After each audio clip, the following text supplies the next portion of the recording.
प्रिय मित्रों, जय श्री कृष्ण। मैं आचार्य डॉक्टर विष्णु कुमार मिश्रा आपका बहुत बहुत अभिनंदन करता हूँ। हर माँ बाप अपने बच्चों को उच्च शिक्षित बनाना चाहते हैं। बच्चों की भविष्य की चिंता भला माँ बाप को नहीं होगी तो फिर भला किसको हो। किंतु समस्या तब विकट हो जाती है जब माँ बाप और बच्चों की प्रकृति में सामंजस्य नहीं बन पाता। संयोग से पिता अगर डॉक्टर है तो बेटे को भी डॉक्टर बनाना चाहता है। माँ आईएएस अधिकारी है तो बेटे को भी आईएएस बनाना चाहती है। किंतु समस्या यह है कि बच्चे की प्रकृति अधिकारी बनने की है ही नहीं। बच्चा अधिकारी बनना ही नहीं चाहता। बच्चा बिजनेस के क्षेत्र में कामयाब होना चाहता है, कोई बड़ा उद्योग लगाना चाहता है, बड़ी इंडस्ट्री लगाना चाहता है। और माँ बाप डॉक्टर बनाना चाहते हैं, आईएएस आईपीएस बनाना चाहते हैं। माँ बाप को बेहतर भविष्य के लिए सपने तो देखना चाहिए, प्रयास भी करना चाहिए, लेकिन बच्चों की प्रकृति को भी देखना चाहिए, बच्चों का नेचर भी देखना चाहिए, बच्चों का स्वभाव भी देखना चाहिए कि उनकी दिशा धारा किस तरफ जा रही है। यह स्थिति शैक्षणिक दृष्टिकोण से ठीक नहीं है। माँ बाप का स्वाभाविक फर्ज बनता है बच्चों को कौन सी दिशा दें, कौन सी शिक्षा दें, किस क्षेत्र में किस विषय का सब्जेक्ट का चयन करें। किंतु साथ में बच्चे की प्रकृति को भी देखना होगा। बच्चे का स्वभाव कैसा है, बच्चे का दिमाग, बच्चे का माइंड टेक्निकल है या नॉन टेक्निकल, बच्चे की रुचि किस क्षेत्र में है।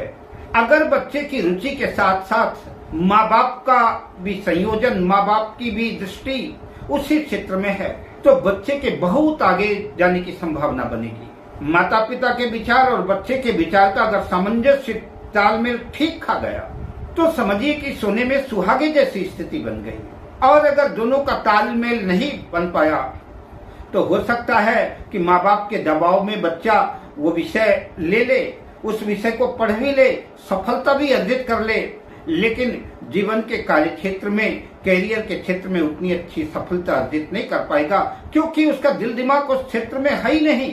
उसका दिल दिमाग तो कहीं और काम कर रहा है। कई लोगों को आपने देखा होगा कि डॉक्टर की पढ़ाई की, इंजीनियर की पढ़ाई की और बिजनेस कर रहे होते हैं। कई लोगों को देखा होगा कि डॉक्टर इंजीनियर की पढ़ाई करने के बाद ज्योतिषी बने बैठे हैं। पढ़ाई कुछ और की और रोजगार में किसी और क्षेत्र में है। अतः इस क्षेत्र में ज्योतिष आपकी बहुत मदद कर सकता है। बच्चे की प्रकृति, बच्चा क्या बनना चाहता है, बच्चे की कुंडली में आईएएस आईपीएस बनने के योग है कि नहीं है, सिविल सर्विसेज में जाने के योग है कि नहीं है, डॉक्टर बनने के योग है कि नहीं है, इंजीनियर बनने के योग है कि नहीं है, बच्चा क्या बन सकता है, बच्चे को कौन सा सब्जेक्ट लेना चाहिए, बच्चे की प्रकृति कैसी है, बच्चे का नेचर कैसा है। ज्योतिष इस क्षेत्र में आपकी भरपूर मदद कर सकता है। आपको किसी अनुभवी ज्योतिर्विद से बच्चे की कुंडली का प्रेडिक्शन कराना है, विश्लेषण कराना है। आइए मैं विषय क्रम में आगे बढ़ूं, उससे पहले आपसे आग्रह, अगर आपने अभी तक हमारे इस चैनल को सब्सक्राइब नहीं किया है तो प्लीज चैनल को सब्सक्राइब करें, साथ ही नोटिफिकेशन बेल को भी प्रेस करें। अगर आप अपनी या अपनों की जन्म कुंडली का बृहद प्रेडिक्शन कराना चाहते हैं, विश्लेषण कराना चाहते हैं, या हमसे किसी किस्म का ज्योतिषी परामर्श प्राप्त करना चाहते हैं, अथवा उत्तम क्वालिटी के रियल राशि रत्न आदि प्राप्त करना चाहते हैं, तो आप स्क्रीन पर फ्लैश हो रहे नंबरों पर हमसे संपर्क कर सकते हैं। हमारे देश में लगभग विभिन्न प्रांतों में, विभिन्न क्षेत्रों में 10वीं तक का स्तर लगभग सामान्यतः एक जैसा ही है। यद्यपि प्राइमरी से, प्रथम स्टेप से ही बच्चों को अपनी स्थिति, परिस्थिति, हैसियत के अनुकूल शिक्षा दिलाना चाहिए, क्योंकि बुनियाद जितनी बेहतर होगी, जितनी मजबूत होगी, मंजिल भी उतनी कामयाब और बेहतर होगी। किंतु कैरियर की ऊंची उड़ान का आगाज 10वीं कक्षा पास होने के बाद ही शुरू होता है। 10वीं कक्षा उत्तीर्ण होने के बाद ही किसी छात्र या छात्रा को किसी उपयुक्त विषय का चयन करना होता है। शैक्षणिक दृष्टिकोण से कौन सा विषय, कौन सा सब्जेक्ट बेहतर हो सकता है, इस वीडियो पर हम ज्योतिष के नजरिए से इसे जानने का प्रयत्न करेंगे। क्योंकि कहा जाता है कि ग्रहाधीनम जगत सर्वम, सारा संसार, सारा जगत ग्रहों के अधीन है। तो ऐसी कंडीशन में भला शिक्षा का क्षेत्र ग्रहों से अछूता कैसे रह सकता है। शिक्षा के क्षेत्र में भी ग्रहों का प्रभाव तो होगा। आपकी अपनी जन्म कुंडली और ज्योतिष शास्त्र, विषय निर्धारण और बेहतर कैरियर के संदर्भ में हम चर्चा प्रारंभ करते हैं। जन्म कुंडली चार्ट में 12 भाव होते हैं। जैसा कि आप जानते हैं, मैं प्रत्येक वीडियो पर बताता हूँ, यह पहला भाव प्रथम भाव है, इसे लग्न कहते हैं। तो पहले भाव, चौथे भाव, सप्तम भाव और दशम भाव को केंद्र भाव कहते हैं और पहले भाव, पंचम भाव और नवम भाव को त्रिकोण भाव कहते हैं। जन्म पत्रिका के केंद्र और त्रिकोण भाव शुभ माने जाते हैं। पंचम भाव से शिक्षा का विचार किया जाता है और भावत भावम सिद्धांत के अनुसार पंचम से पंचम भाव यानी 9वां भाव, यह भाग्य का भाव तो है ही, इससे उच्च शिक्षा का विचार करते हैं। उत्तम शिक्षा के लिए, उत्तम कैरियर के लिए लग्न और लग्नेश को तो देखना ही होगा, किंतु शिक्षा की दृष्टिकोण से पंचम भाव और नवम भाव के ग्रहों की ग्रह स्थितियों को भी देखना होगा, समझना होगा। पंचम भाव, नवम भाव में कौन से ग्रह बैठे हैं, किन ग्रहों की दृष्टियां हैं, किन ग्रहों का प्रभाव है। पंचम भाव पर यदि सूर्य का प्रभाव है, पंचम भाव में सूर्य बैठा है, तो सूर्य राजा है, सूर्य प्रकाश का प्रतीक है, इसलिए सूर्य का विचारणीय विषय विस्तृत हो जाता है। ऐसा जातक public administration, social science, maths, geography, राजनीति, इन सब क्षेत्रों में अपनी पैठ बना सकता है, इन क्षेत्रों में सफलता अर्जित कर सकता है। ये विषय प्रिय हो सकते हैं। सूर्य सरकार का भी प्रतिनिधित्व करता है, अतः ऐसे जातकों को यूपीएससी, पीएससी या सरकारी नौकरी को लक्ष्य बना करके शिक्षा अर्जित करनी चाहिए। अगर कुंडली के पंचम भाव में सूर्य, मंगल और केतु की युति है, तो ऐसे लोग टॉप क्वालिटी के सर्जन होते हैं, शल्य चिकित्सक होते हैं। अगर पंचम भाव में सूर्य, मंगल और केतु की युति है, तो ऐसे जातक इलेक्ट्रिकल इंजीनियर होते हैं। और अगर पंचम भाव में सूर्य, मंगल और राहु की युति है, तो ऐसे जातक इलेक्ट्रॉनिक इंजीनियर होते हैं। अगर ऐसी कंडीशन में शुक्र भी इन्वॉल्वमेंट हो जाए, तो ऐसे जातक टेक्सटाइल के क्षेत्र में भी जा सकते हैं, टेक्सटाइल इंजीनियर भी हो सकते हैं, सिविल इंजीनियर भी हो सकते हैं। सूर्य भी थोड़ा बहुत टेक्निकल है, लेकिन मंगल पूरी तरह से टेक्निकल है, केतु भी टेक्निकल है। अतः सूर्य और मंगल का इफेक्ट इंजीनियर तो बनाता ही है, वही एक अच्छा शल्य चिकित्सक भी बनाता है, सर्जन भी बनाता है, या आपकी मेडिकल के क्षेत्र में रेडियोलॉजिस्ट बनाता है। अगर पंचम भाव में चंद्र का प्रभाव है, तो चंद्रमा मन का कारक है, चंद्रमा मन सो जाता, तो मन का दायरा काफी बड़ा है। चंद्र भी सरकार का प्रतिनिधित्व करता है, सरकारी नौकरी की तरफ ले जाता है, तैराकी के क्षेत्र में, डेयरी प्रोडक्ट के क्षेत्र में, नर्सिंग के क्षेत्र में। शुक्र और चंद्र के बहुत से क्षेत्र एक जैसे हैं, जैसे कला का क्षेत्र, ड्राइंग का क्षेत्र, designing, dancing, mixing, singing, media, पत्रकारिता, ब्यूटिशियन, ये सारे क्षेत्र शुक्र और चंद्र के प्रभाव में आते हैं। मंगल की चर्चा मैंने सूर्य के साथ कर दी, किंतु अगर पंचम भाव में मंगल और शनि का प्रभाव है, तो ऐसे जातक भी इंजीनियर होते हैं। शनि और मंगल से प्रभावित लोग कानून के क्षेत्र में भी दखल रखते हैं। ऐसे लोग जज, मजिस्ट्रेट, न्यायाधीश, कुशल अधिवक्ता, कोर्ट कचहरी से संबंधित जॉब्स में देखे जाते हैं। ऐसे जातक कानून के अच्छे जानकार होते हैं, अच्छे सलाहकार होते हैं। अगर पंचम भाव में मिथुन राशि या कन्या राशि हो और बुध भी इन्वॉल्वमेंट हो जाए, तो यह योग और पक्का हो जाता है। अगर आप किसी क्रिमिनल लॉयर की कुंडली देखेंगे, तो कहीं न कहीं शनि और मंगल का प्रभाव देखने को मिलेगा। अगर पंचम भाव में बुध का प्रभाव है, तो ऐसे लोग बैंकिंग से संबंधित क्षेत्र में, अकाउंट या आर्थिक क्षेत्र में इनकी पकड़ रहती है। बुध बुद्धि का कारक है, गणित का कारक है।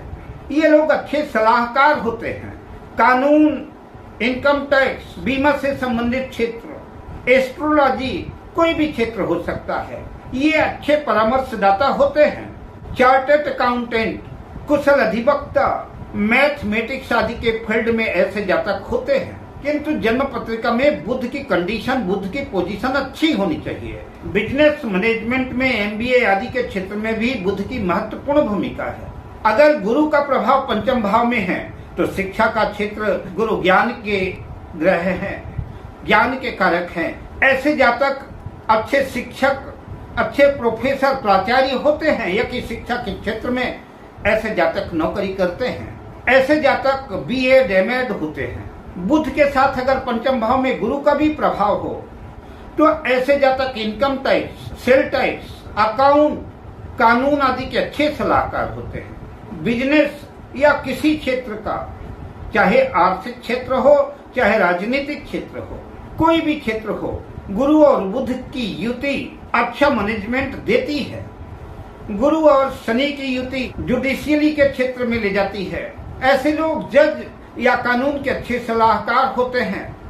शुक्र का अगर पंचम भाव में प्रभाव है तो ऐसे जातक मीडिया के क्षेत्र में, पत्रकारिता के क्षेत्र में, चाहे प्रिंट मीडिया हो, चाहे इलेक्ट्रॉनिक मीडिया हो, fashion, designing, beautician, software, luxury, सौंदर्य प्रसाधन से संबंधित काम, शिक्षा आदि के क्षेत्र से शुक्र जोड़ता है।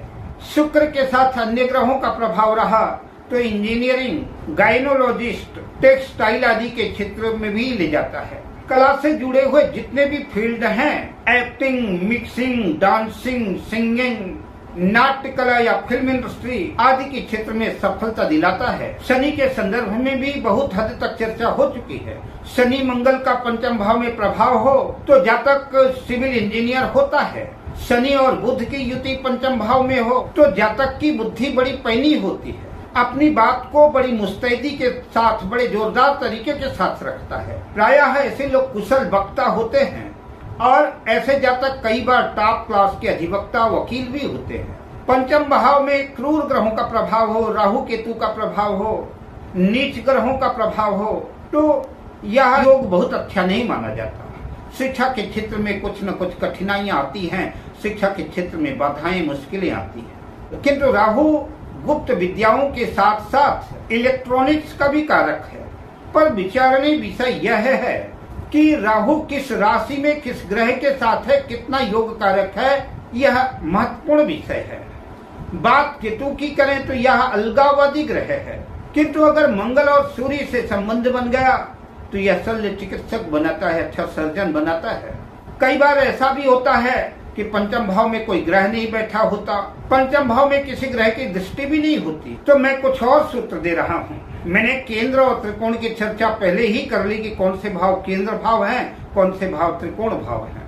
तो अगर सूर्य केंद्र त्रिकोण भाव में किसी भी भाव में अपनी सिंह राशि में स्थित हो या मेष राशि में स्थित हो, सूर्य 5 नंबर में केंद्र त्रिकोण में हो या कि 1 नंबर जहाँ लिखा है वहां पर केंद्र त्रिकोण में हो, तो ऐसे लोगों को जीव विज्ञान, बायोलॉजी की पढ़ाई करनी चाहिए। ऐसे जातकों के मेडिकल के क्षेत्र में जाने की संभावना बनेगी। ऐसे जातक तकनीकी शिक्षा या सिविल सर्विसेज के क्षेत्र में तैयारी करें, सरकारी नौकरी की तैयारी करें तो इन्हें कामयाबी अर्जित होगी।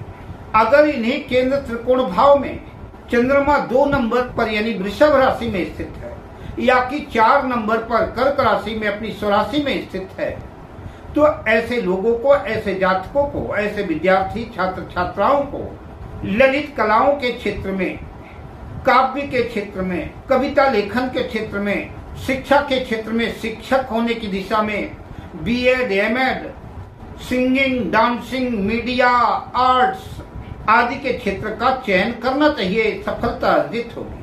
अगर इन्हीं केंद्र त्रिकोण भाव में मंगल 10 नंबर पर हो, मकर राशि में हो या कि 1 नंबर मेष राशि या 8 नंबर वृश्चिक राशि में अगर मंगल स्थित है तो ऐसे छात्र छात्राओं को तकनीकी, टेक्निकल शिक्षा अर्जित करनी चाहिए।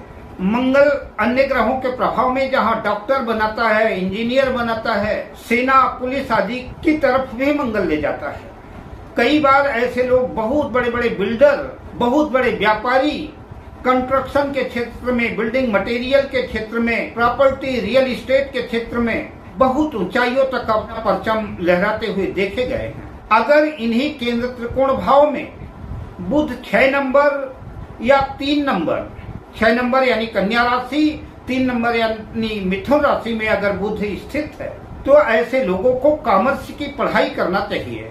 ऐसे लोग चार्टर्ड अकाउंटेंट या बैंकिंग फाइनेंशियल क्षेत्र में काम करते हुए देखे गए हैं। ऐसे लोग एस्ट्रोलॉजी में भी पकड़ रखते हैं। ऐसे लोग अच्छे सलाहकार भी होते हैं, कुशल अधिवक्ता, कानून के अच्छे सलाहकार, अच्छे जानकार भी होते हैं। अगर इन्हीं केंद्र त्रिकोण भाव में गुरु जहाँ 4 नंबर लिखा है, 4 नंबर राशि यानी कर्क राशि में स्थित है, या कि 9 नंबर धनु राशि में गुरु स्थित है, या कि 12 नंबर मीन राशि में केंद्र त्रिकोण भाव में कहीं स्थित है, तो ऐसे छात्र छात्राओं को बायोलॉजी की पढ़ाई करनी चाहिए। ऐसे लोग अच्छे सलाहकार, अच्छे शिक्षक और एक अच्छे डॉक्टर हो सकते हैं।